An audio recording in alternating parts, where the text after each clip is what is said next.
Quels sont les gestes qui montrent que quelqu'un n'est pas en confiance avec vous, que la personne n'est pas en confiance avec ce que vous dites? Imaginez la situation. Vous êtes en entretien pour un job, pour un stage, vous êtes dans un rendez-vous, vous êtes dans un groupe d'amis, vous parlez, vous avez l'impression d'être convaincant, mais en fait, ce que vous ne voyez pas, c'est qu'ils ne sont pas à l'aise avec vous et que finalement vous allez droit dans le mur. C'est un petit peu l'objectif de la vidéo d'aujourd'hui, voir les 3 gestes inconscients que tout le monde fait et qui finalement montrent que l'on n'est pas à l'aise, que l'on n'est pas en sécurité, que l'on n'a pas confiance en quelqu'un. Bonjour, je m'appelle Arvin.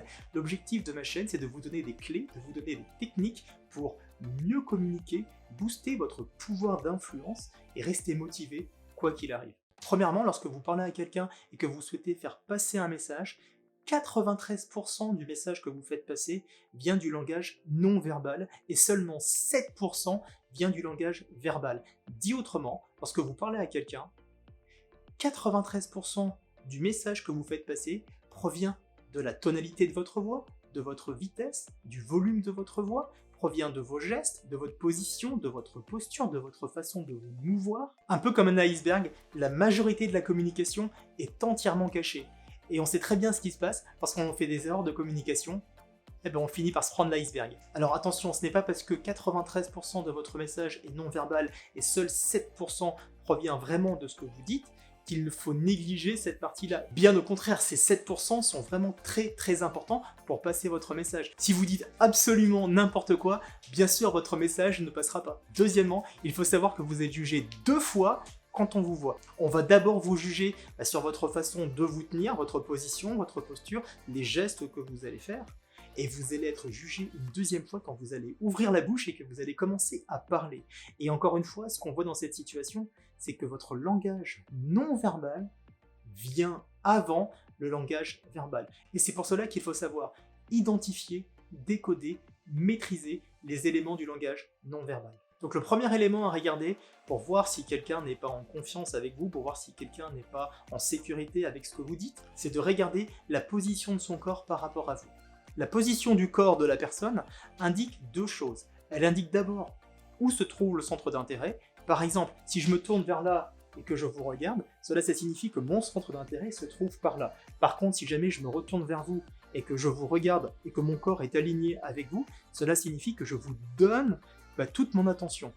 Faites ce test, la prochaine fois que vous irez au self et que vous aurez quelqu'un, un collègue ou un ami qui porte son plateau et qui se dirige pour aller prendre quelque chose à manger, regardez pour voir si elle tient son plateau et qu'elle tourne la tête pour vous parler ou si elle prend son temps de vous regarder directement. Faites encore ce test lorsque quelqu'un veut partir le soir du bureau. Est-ce que la personne, en vous parlant, se dirige vers la sortie et se retourne vers vous pour vous parler, ou si elle va prendre son temps de se retourner et de vous parler face à face? Cela va montrer qu'elle est prête à vous parler et qu'elle n'est pas pressée par le temps. La deuxième chose que la position du corps va indiquer, c'est le degré de confiance qu'une personne a en vous. Une personne qui va vous parler mais qui va se tourner un petit peu sur le côté, finalement, va vous exposer moins de parties sensibles de son corps. C'est un petit peu la position de défense dans les arts martiaux. On se positionne pour protéger son corps, pour protéger ses organes sensibles.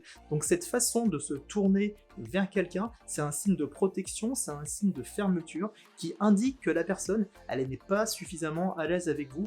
Dit autrement, lorsque quelqu'un se tient face à vous, cela est déjà un bon signe que la personne vous fait confiance, a confiance en ce que vous dites. La deuxième chose à regarder va porter sur les gestes de fermeture. Est-ce que la personne a tendance justement à protéger ses organes? Les postures classiques sont le bras fermé, protéger les parties, protéger son cou. On voit souvent des gens faire des choses comme ça, on se protège finalement les différentes parties sensibles de son corps. Tous ces signes de fermeture indique que la personne n'est pas forcément totalement en confiance avec vous. Attention, un signe d'une personne qui croise les bras montre un signe de fermeture, notamment si la personne elle cache ses pouces à l'intérieur et qu'elle se récroqueville sur elle-même. Cela montre que la personne elle n'a pas forcément confiance en vous. En effet, en croisant ses bras, la personne va créer une distance avec vous et c'est une façon pour elle de se mettre en sécurité. Ce n'est pas la même chose si la personne croise ses pas de cette façon-là, qui finalement est une position plus de confiance et plus d'autorité. Donc regardez bien ces gestes de fermeture qui indiquent si une personne est à l'aise avec ce que vous dites ou non. La troisième chose à regarder est la position de la tête.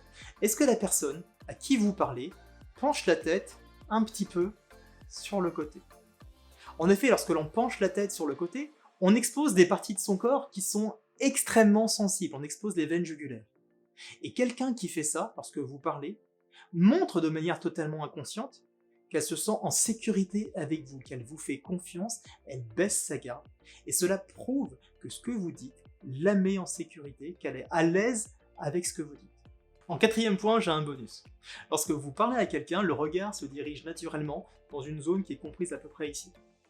Et donc, lorsque vous parlez à la personne, regardez la position de ses mains le long de son corps. En effet, la position des mains étant le long du corps, vous n'y faites pas attention, et la personne le sait de manière inconsciente, et donc, regardez ce qu'elle fait de ses mains. Est-ce que ses mains sont serrées, les pouces à l'intérieur ou les pouces à l'extérieur? Est-ce que ses mains sont ouvertes? Est-ce qu'elle se sent crispée? Est-ce qu'elle joue avec ses mains? La position de ses mains va vous donner des indices pour savoir si la personne est à l'aise, est en confiance avec ce que vous dites. Donc on vient de voir plusieurs gestes qui permettent de voir si la personne est en confiance avec vous, si la personne est à l'aise avec vous, si la personne est à l'aise avec ce que vous dites. Mais j'ai néanmoins 3 points d'attention.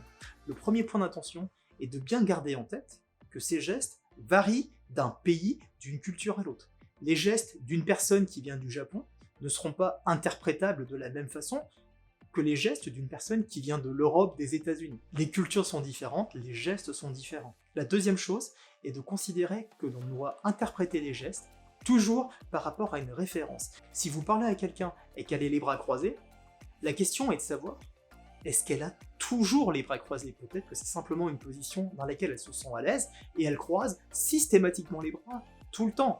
Ce que vous devez regarder, c'est est-ce que la personne naturellement elle a les bras ouverts, mais lorsque vous lui parlez, est-ce qu'elle croise ses bras? C'est les variations par rapport à une référence qui donnent les indices. Le troisième élément à considérer, c'est qu'il se trouve simplement peut-être que la personne, lorsque vous lui parlez, elle a froid et elle croise les bras, ou simplement elle a envie de se gratter le cou. Donc lorsque vous interprétez des gestes, considérez aussi qu'il y a un certain facteur d'incertitude qui peut simplement dépendre de la personne et de l'environnement. Je vous invite à mettre en pratique ce que l'on vient de voir aujourd'hui la prochaine fois que vous en aurez l'occasion. Que ce soit lorsque vous parlez à quelqu'un ou lorsque vous voyez des gens parler entre eux, essayez de voir quelles sont les positions qu'ils utilisent, quel est le langage non-verbal inconscient qui est fait, et essayez de comprendre quelle est la dynamique de la situation. On vient de voir 4 gestes qui permettent de voir et d'identifier qu'une personne n'est pas en confiance avec vous, qu'elle n'est pas en confiance avec ce que vous dites. Mais si vous voulez savoir les parades et les gestes que vous devez faire pour retourner cette situation, n'hésitez pas à le mettre dans les commentaires et je vous ferai une vidéo dédiée sur ce sujet. Si vous avez aimé la vidéo, mettez un pouce vers le haut, je compte vraiment sur vous pour vous abonner à la chaîne et partager le contenu avec les personnes qui vous entourent. Je vous donne rendez-vous lundi prochain à 14 h pour une nouvelle vidéo communication, motivation et influence. À très bientôt. Ciao!